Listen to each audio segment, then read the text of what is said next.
Welcome back, guys, to the JPS Education Portal podcast. You're here with myself, Jacob, Mackenzie, and Luke. Welcome, guys. G'day, everyone. Hello, everybody. And in this episode, we're going to be talking about overcoming barriers within your training and nutrition. I think these two guys are very well versed with this topic and at least at the moment, from my understanding, experience some barriers or challenges themselves. Mac is rehabbing an injury at the moment. Luke's got a sick child. So very much something that even fitness professionals aren't exempt from. We all struggle at certain points in time with various challenges when it comes to progressing and making gains. So I thought I'd first kick it off with what a barrier actually is, because I think it's something that we need to discuss and define. So I'm going to hand it over to Luke and see what his thoughts are here. So Luke, how would we define a barrier? Well, I think we have this idea of, I suppose, what's quote unquote optimal for our training or our nutrition, the thing that we would really like to do, but ultimately there are going to be some limitations to what we can do over time. You might have an injury, you might have illness, you might have a change in your schedule, unexpected life events. These kinds of things can all get in the way of, ultimately what our plan is. Just to kind of give a bit of an overview, how I think most people approach their training and nutrition is from a really top-down perspective, which basically means we try and plan a lot of stuff ahead of time, put in a lot of structure, and we try and predict what's going to happen. And ultimately, no plan survives contact with the enemy, or to put it as Mike Tyson says, that everyone's got a plan until they get punched in the mouth. So, stuff's going to happen, and we need to be able to kind of roll with that and, to maintain our consistency and stuff long term, and also like our mental health. So for me, a barrier, maybe you guys have a bit of a different idea, you can add some nuance to this, but for me, a barrier is really just a sort of deviation from like our optimal plan that we would really hope to adhere to in ideal circumstances. Yeah, I like that. Mac? I think that was really well said, Luke. And the only thing I would add on top of it is, when we do encounter barriers with clients or even with ourselves and certain things that we want to do, we are basically faced with a decision where it's like, do we try and overcome that barrier or do we accept that barrier? And I think more often than not, sometimes it's actually a better idea to accept the barrier and manage what you can do within your circumstances. Like, there are different types of barriers, whether it's perceived, but I think that whole idea of perceived versus actual barrier, at the end of the day, a client's perception is what I guess supersedes all else. So even though something is perceived, we should still respect that and have that sort of conversation, that open collaborative conversation with them, with reference to things like what's important to them, other contextual factors throughout their life to determine, okay, do we try and find a solution to this, or do we look at maybe managing it the best we can and accepting that it's going to be steps away from optimal.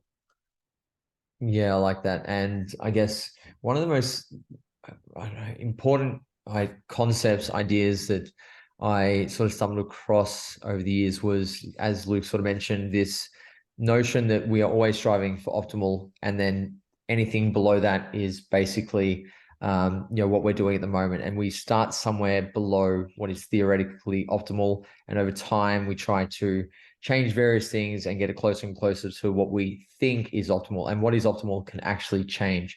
And what is, I guess, the difference between what you're doing now and optimal basically is what is achievable and what you're currently capable of doing within the capacity that you have. Whether it's we use the Cone B model, your capabilities, opportunities, motivation, stuff like that. So I think when it comes to barriers, we need to always realize that if we're striving for optimal and the barrier is impeding our ability to execute certain behaviors, tasks that are quote unquote optimal, do we have to, as you said, Mac, find a way to work around that to get closer to optimal? Or do we have to accept that situation for what it is and work with what we have and realize that optimal is not something that we are able to achieve or attain at this point? And I think that's going to, I guess, set the foundation for what we talk about next. So I mentioned, or you mentioned, Mac, perceived versus actual barriers. And I do agree with you that a perceived barrier is an actual barrier. It's like similar to the placebo effect. It's, if somebody perceives something is real, for all intents and purposes in their mind and life, it can be real. But there are obviously barriers which are much more objective, such as if somebody has geographical barriers where they can't access the gym, or they have financial barriers where they can't afford to buy, certain foods and eat a high protein diet, for example, or whatever it is, in a very objective sense. Then there are these more perceived barriers, which are, potentially, their fear of failure, lack of clarity around their goals. They might think that they don't have willpower, various things like this. Luke, I'd be interested to hear your thoughts about how these two things would be or should be approached differently. And if these perceived barriers are worth working through as opposed to just accepting and working with what we have, if that makes sense. Yeah, look, I think we always want to work with what we've got to some extent, right? Like it's like better to do something than nothing, if that makes sense. But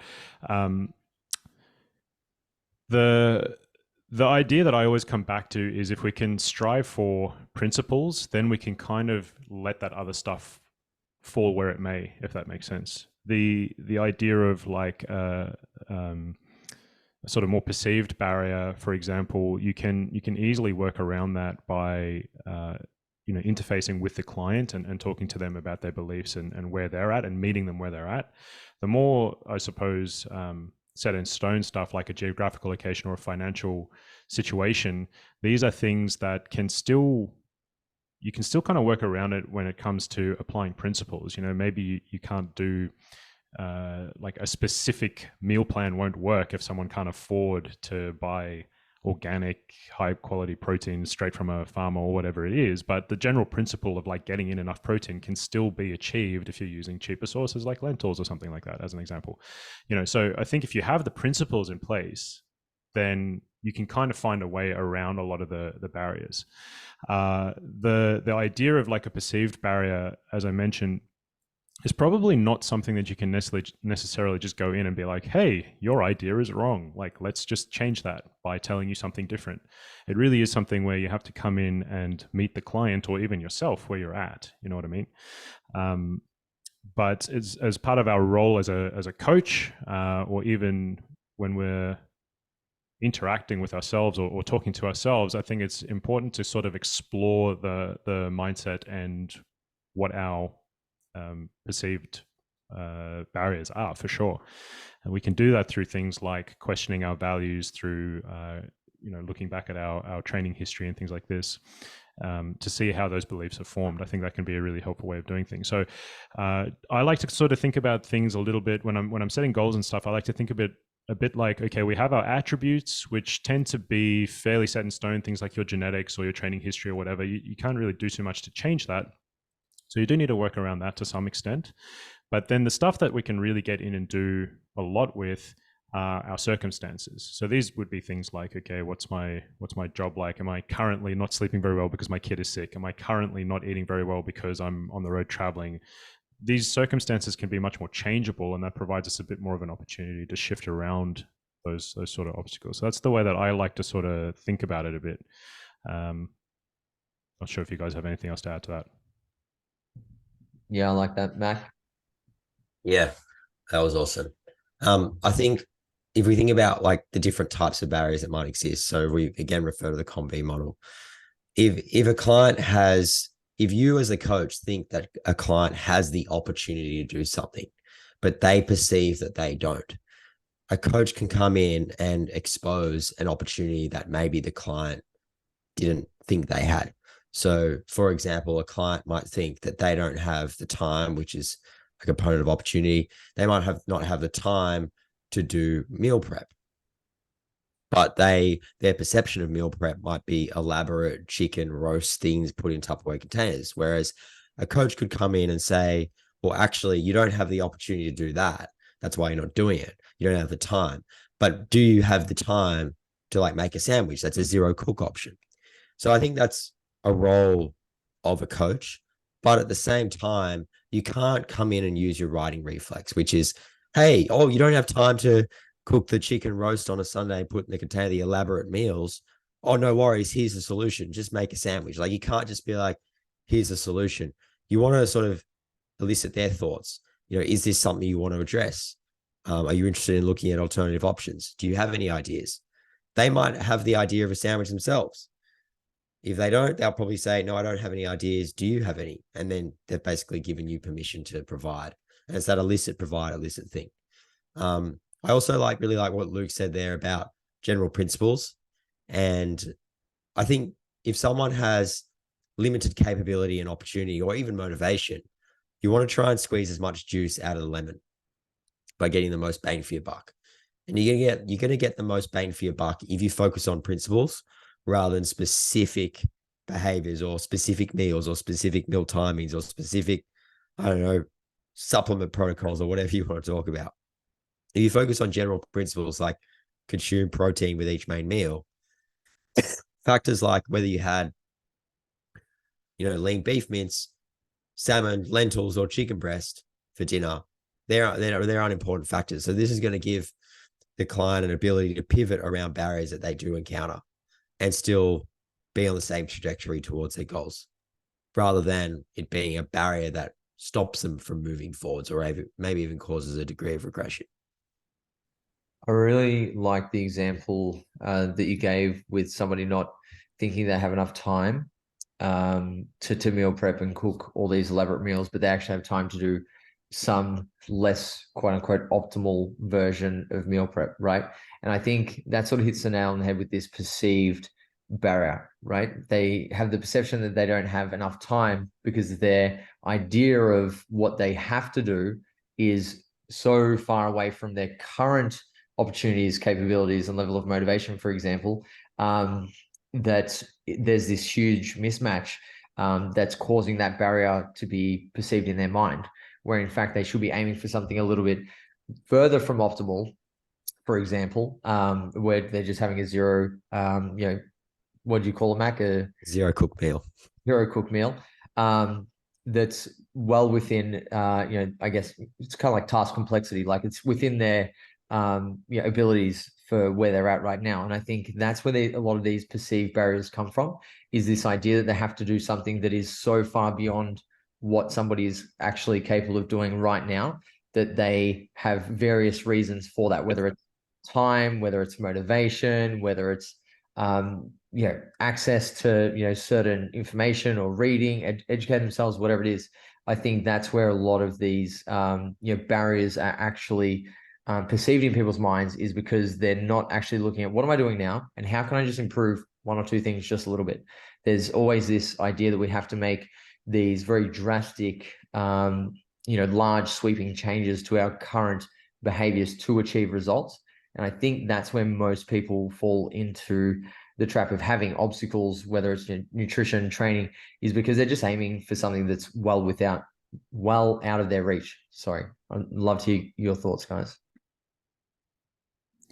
Yeah, I totally agree with that. One thing that I really like to do to kind of get around some of that is to think about so I use a goal setting hierarchy with my clients where we have what's called a superordinate goal. I suppose this is really quite equivalent to like your personal values. So what's the sort of ideal version of yourself that you imagine? So it could be something, it's usually quite vague, something like be healthy. So you could say, okay, I want to be healthy.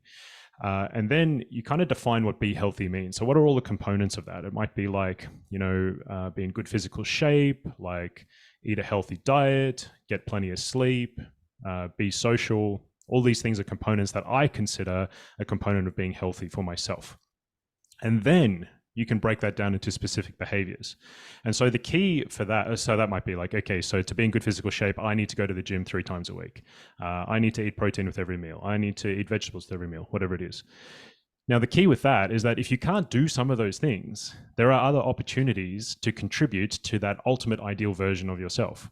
If I'm unable to train because I'm injured or because I'm on holiday and there isn't access to a gym, well, there are other ways that I can contribute to my be healthy version of myself. I can be social. I can maybe still have those vegetables with every meal. And so I think that sort of general layout, then again, it's moving away from the very specific, like I have to eat chicken breast, like, 500 grams of chicken breast every day to something that can be quite flexible and can still contribute to that ultimate ideal version of yourself. But it's important that you actually go through that exercise and recognize what those things are for you, so that you're not taking on other people's ideals of what an in-shape person does or whatever it is. And I've found with my clients, it just gives them so many more opportunities to contribute to their overall goals. So it's been quite freeing in that sense. Yeah, I really like that. And I think that's where very basic exercises when you're working with a client or even yourself is just to take inventory of your current behaviors. And, whether it's, well, I'm drinking alcohol 3 to 5, times per week, or I'm only sleeping 5-6 hours. I'm doing these behaviors really well. I'm getting enough protein, but probably overeating at night. And you can actually take stock and have a look at, okay, I just need to improve these things, and adjust them towards your, desired, behaviors. Might not be optimal, but it's, as Luke said, very much, based on principles of like, sleeping enough, getting enough protein in, minimizing alcohol intake, and you have that foundation of your current, performance level within, a certain behavior, and you can improve from there, as opposed to looking at what is optimal or, what you perceive to be ideal based on somebody else's performance level with their training, nutrition, and making that comparison, which is probably just unrealistic because you're not in the same position. Exactly. I think a good question to ask is, what is optimal and who is optimal for? Personally, for me as a coach, one of the nicest feelings that I get is when a client realizes that their optimal is not the optimal that they had in their mind, the optimal that they never seemingly can adhere to for any meaningful amount of time. And when people realize that that's actually not what they want, and what's optimal for them is actually within reach, and they can still achieve what they want, they're like, crap, I've been worrying about all of these things. I've been stressing and making my life really shit in some ways, and I didn't need to do it. And it's such an empowering feeling for them. And as a coach, I get such a great feeling and feedback from that too. So I think there's a lot of importance in getting to know your clients right from the get-go, putting in that time, doing the video consults, rather than just doing it over email. Because I personally think that, just having that discussion and going through the goal hierarchy, what is their 5 whys, going through that, getting to their anchor goal or their superordinate goal, and then attaching the intermediates, and then coming up with an action plan, I think is one way to move towards a client realizing that actually, their diet that's going to help them live their optimal healthy life is going to be different. So their expectations should be adjusted accordingly. Yep. I like that. And I guess segue to some very, very illuminating, ideas that you guys have shared would be a discussion around some of the most common obstacles that people face with their training and nutrition. So, Luke, if you can just outline a couple of the really common sort of training obstacles that people face, and like your general framework for navigating that, I think that will be really useful for listeners. Yeah, 100%. So obviously you're going to have things like injuries. You're going to have stuff like, limited time for whatever reason, life stuff happening. You're going to have periods of increased stress where maybe you find training a bit more difficult to execute and recover from. There's even situations where sometimes you go into the gym and it's just so busy you can't even use the equipment that you want to use. There's going to be things like holidays and special occasions. My gym just closed recently because they were putting solar panels on the roof. Randomly, that was closed for 2 days and I couldn't go train there. So there's going to be all of these logistical things that are going to come up. That's pretty common. And a lot of it you don't have a lot of control over, so I do think that is something to recognize. What you do have control over is obviously the adjustments that you do make to your training and so on. So in that sense, I think that all of that stuff can be handled with a general approach that is based in auto-regulation, which is I mentioned before, a top-down sort of approach where you have a set training plan and everything's very much set in stone. The bottoms up is basically coming in and going like, right, what adjustments need to be made based on what's actually happening in the environment with this like, complex number of variables interacting, a biological system and like the world interacting. So those are all the common ones that I'm sure everyone's come across, right? Yeah. So echoing what Luke said there, like there's the obvious sort of practical logistics side type barriers. But then beyond that, I actually think the answer to that question, I thought about it for a second then, what are the most common or biggest barriers that, you feel you've observed? Easily all or nothing thinking, and also low motivation because of shitty goals. So all or nothing thinking, as soon as you face a disruption, your gym closes for 2 days because they're putting solar panels on the roof. You got to get called into another meeting and you can't have your usual lunch. All or nothing thinking will prevent you from pivoting. As soon as you have deviated from your plan because you're all or nothing, you feel like a failure, you've stuffed up. What's the point continuing? And because you feel inadequate, you've probably had a coach slam you about it too. You're going to be very unmotivated to keep going. This is why people tend to throw in the towel. So the first one would be all or nothing thinking. As far as shitty goals go, this is because people don't know that there are so many different nutrition goals out there. They think that they know they want to work on their nutrition because they want to improve some part of their health. But all they think about is what they see on Instagram, which is in 2023, it's build or cut. They don't know that there are other nutrition goals like being more flexible and relaxed when socializing, having a better connection with your internal hunger and fullness cues. So I think people get latched onto goals that actually don't really motivate them, but they latch onto their goals because they don't know any better. They don't know what other goals are out there because they've never had someone, kind of break down what it is they actually want to achieve and why it's important to them. So yeah, I think they're definitely the biggest, apart from the obvious practical barriers, definitely all or nothing thinking and poorly selected goals. Yeah. I like that. So if we talk about, I guess, poorly selected goals, because I think this is a big one that has a lot of downstream consequences for people's, expectations, their, perceptions around what we discussed earlier, what they need to do. How do you, Luke, go about redefining goals and making them more appropriate for someone's given context? The first thing I do is with all my clients is I give them a values exercise. I just want them to identify things that are important to them. And I want them to recognize that they're probably going to be 3 to 5 that are most important to them. It's like if you gave someone a list of values, they're probably going to say like most of them to some extent are important. But there are going to be a few that are going to be most important. And those should be the ones that guide our decision making the most.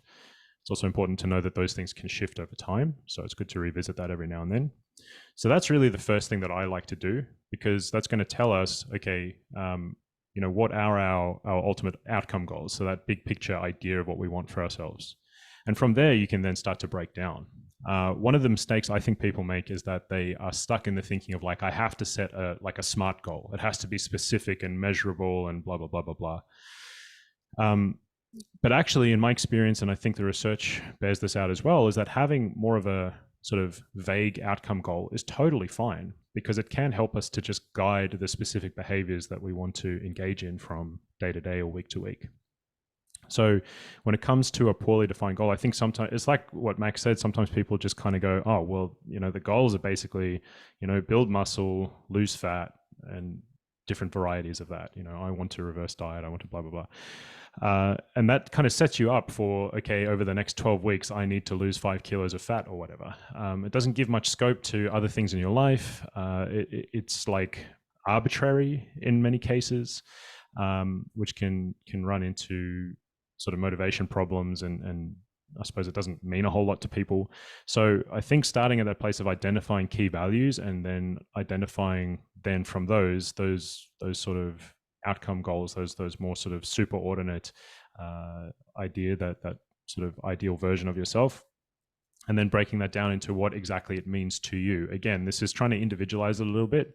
Just to use my example of like be healthy before, for some people that is going to mean, losing a bit of weight, for example, being in like, let's say someone's obese and they feel like, okay, I need to be within a normal BMI range to be healthy. That's something that's important to me. That could be completely legitimate. For another person, it could mean drinking less alcohol. For another person, it could mean taking more time off work. These are things that are not necessarily like, well, I have to be shredded and jacked, So it kind of individualizes it that way, and it makes it more meaningful for people. And then it gives them something specific that they can work on, because you break that down again into what are the behaviors that contribute to each of those things, which helps to reorient towards something that we always hear about, which is, process orientation versus having that like goal outcome orientation. So that's where I start from, essentially, is like the values, because that kind of guides everything else as far as the goal setting process goes. And it opens up an opportunity for someone to actually think about those things and express them. I think part of the role as a coach that Mac also alluded to is to actually help people elucidate exactly what they want, because sometimes they don't know how to articulate it, or they don't know how to think about it. They've never really thought about it. So that's where I begin. I love that. Yeah. And I think, sorry, Mac, I'll let you jump in there. No, that's all right, mate. Here you go. That's such an underrated component of like achieving your goals in fitness, is having a very, very like solid understanding of your values. And my question to you, Luke, is how do you actually know when a client knows what their values are? Well, I think there's an element of uncertainty sometimes with it. Like I said, I actually present a list of example values to my clients just to help them think a little bit more about, okay, this could be me. And to give an example of those, it could be things like, I really value, personal confidence. I really value spirituality. I really value socializing or travel or whatever it is. Those are lots of different examples. All of us to some extent value those things, really. You know what I mean? But if I were to pick some that are most important to me, like for me, spirituality is important, but it's like pretty low on the list compared to a lot of other stuff. So it's really just recognizing that there isn't a perfect answer to this. There isn't like, oh yeah, I know my top 3 values, easy. It's about sort of choosing a few that are a priority, recognizing that we can't pursue absolutely everything in life at once, and recognizing that those values can shift over time. So I do encourage people to take a look at their values again and maybe reorder them a little bit, every 3, 6, 12 months. But there are probably going to be a couple that really stand out to you and you go, yeah, you know what, those for me right now feel very important. And I think it's just about having a think about it and then giving it a go and adjusting if need be, and just kind of saying like, hey, there isn't like a perfect answer. Yep. Mac, sorry, I cut you off. So if you want to go back to Luke's. Oh, good. All good. Yeah. No, I was just going to say, like, for me, I just ask questions. I know Josh Smith, he does a similar thing to you, Luke, where he presents like a list of values and clients select their top. For me, I tend to just ask a lot of questions. Oh, you want to lose 5 kilos? Tell me why you want to lose 5 kilos. What's that going to do for you? Why is that going to be important to you? How will your life be different if you achieve this goal, sort of thing. The other point I want to make is it's okay to have a general direction. You don't have to be like, I know my values like this, and this. This is exactly the goal.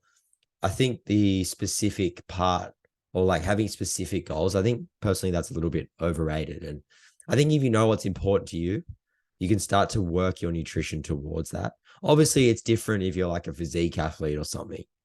But if you're just someone who wants to, maybe lose a bit of weight, feel better, perform better, be more confident with food, have better eating competence or flexibility or whatever, I think a general direction is good. And I'll credit Will Berkman for this one.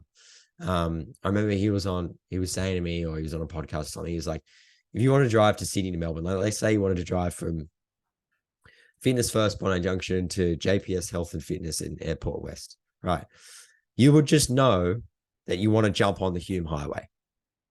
You wouldn't like be worried about the specific streets that you need to get on once you're in Melbourne. Once you get in that car, the thing that you're thinking about is just getting on the Hume Highway. And I think a big part of that is also applicable to nutrition, like that same idea. If you're just getting in that general direction, you're on that Hume highway, you're heading towards your destination, you're heading towards JPS. So yeah, I think that's fine. That's all I want to say. Yeah, I like that. Okay, so let's quickly divert to the very, very obvious, but I guess it's not so obvious to a lot of people, way that you would deal with the most common issue that people face when it comes to training nutrition for the general population client, which would be adherence to training. Obviously, there's a lot of reasons why people are not necessarily adherent, but what would be, I guess, your approach to navigating that besides what we've already discussed, like having those conversations and whatnot? So Luke, when it comes to training, adherence, and that being a very common obstacle for a lot of people, how do you approach getting someone to be more consistent with their training? Yeah, I mean, the obvious thing is obviously building into their lifestyle a little bit, but beyond, I'll leave that. Beyond that, the stuff that I think gets missed a little bit is finding, in my experience, a good balance between having structure for them and having flexibility, which I think is where nailing that auto-regulation piece is really, really helpful, and teaching them about some practices in auto-regulation using things like relative intensity, your RPEs or your reps in reserve as an example. Knowing some basic exercise swaps if they need it, knowing that they can maybe making a training split that's easy for them to switch around the days. If they have a really hard day at work, they can do an easier day rather than having like their big leg day has to be on Tuesday or whatever it is. I find those things are probably the most helpful thing. Now, having structure is really helpful for a lot of people because it takes a lot of the thinking and the sort of overthinking and the unsure, the uncertainty out of things. And so you do want to have some structure so that they can just be like, sweet, all I need to do is rock up and do this plan. However, I think building in a bit of flexibility then also allows them to go, okay, well, if I can't do my entire training session, my trainer said it's okay if I do the first 3 exercises. Or my trainer said, you know what, we're aiming for 4 times a week, but 3 times a week is also really, really, really good. So, the 4th session's a bonus. Those sorts of things I found have made the biggest difference. And that's an education process. You can't necessarily just jump in and tell people, okay, we're going to use RPE, and if you can't do your seated row, just swap it for another pulling exercise or whatever, because people obviously don't have the knowledge of that. So it's our job as a coach just over time to kind of build that stuff in. So I like to use each of my sort of training phases when I first start working with a client. I sort of like to focus on one area of auto-regulation or flexibility that we can use. An example might be that in the first phase, I kind of say to them, look, I've given you full body training sessions, which means if you miss one training session, it's not like you're going to miss out on training a whole body part or something like that. Or it might be introducing RPE as a concept for them and just getting them used to using that so that we can continue to build on that later in the future. That's where the money is as far as I'm concerned. So part of that's going to be just the basic education that you would automatically give them anyway. Like, a seated row and a dumbbell row are like roughly equivalent and they can be swapped or something like that. But then really work on that auto-regulation picture. And there's lots of ways we can introduce that as well. But I find that that's really helpful just to give people the idea of having a flexible mindset too. Yeah, that's something I'm going to circle back to. And just to, I guess, echo Luke's point, one of the most useful tools that I've, stumbled across over the years when it comes to auto-regulating is to give people priority 1, 2, and 3 exercises. Like priority 1, you've got to complete these. Priority 2, yeah, ideally. Priority 3, this is like add-on. And then, extending from that, beyond the workout is to, within the microcycle, hey, these are your 2 non-negotiable sessions. This one's a bonus, so that you're basically lowering expectations in some sense, to have like a range. Again, it all comes back to flexibility. It's like a range of like, hey, this is like what's required to achieve the goals that we've agreed on, but this is like optimal, and let's try to, get somewhere within that. I really like that. And I think that's something that a lot of coaches need to employ when it comes to getting people more consistent with their training. Mac, over to you with the nutrition side of things. Yeah, echo you guys again. So I think being able to pivot, being comfortable with pivoting, accepting that, and accepting more steps away from your own optimal, I think that's a really important thing. In terms of when a client struggles with adherence, probably for me, the process I generally take can be summarized in 3 steps, and they're all 2 words each. Step number 1, get curious. Step number 2, ask questions. Step number 3, problem solve. Get curious. There's always a reason for every behavior. Every behavior, happens for a cause. Someone just doesn't decide one day that they're just going to, go and order Macca's for breakfast just for no reason. Like, it happens for a reason. So not just writing it off, dismissing it as, oh, you're lazy or this, like getting curious. Okay, why did that happen? Asking questions. I think another step that you can maybe chuck in there is weighing up how their choice, the pros and cons of their choice. Because if they made a choice that isn't goal aligned, or maybe it didn't leave them feeling very good, kind of reminding them of that fact. Okay, well, but not telling them that, but sort of like, how did this make you feel? I didn't feel really good. I was a bit bloated after. So they're kind of, using that experience, reflecting on it, saying, well, this didn't really serve me. And then problem solving is essentially, well, firstly, do you actually want to address this? I think that's not assuming that they want to address it. If they say no, then it's about, okay, we'll work within what we've got. If they do want to address it, first, what do you want to do, or what can you do next time, or what do you think you could do instead? Asking them, I don't know. Can I make some suggestions? Yes. Kind of, going through a collaborative conversation in that way, and really remembering to respect autonomy. I think that's a really important, respecting autonomy and being empathetic. I think that's a really important thing when clients are not adherent, because if you use shame and criticism, they're going to more likely not be honest with you. That's when you get clients who, aren't truthful about the indulging on the weekend, or maybe they don't even fill in their check-in because they're worried about being judged.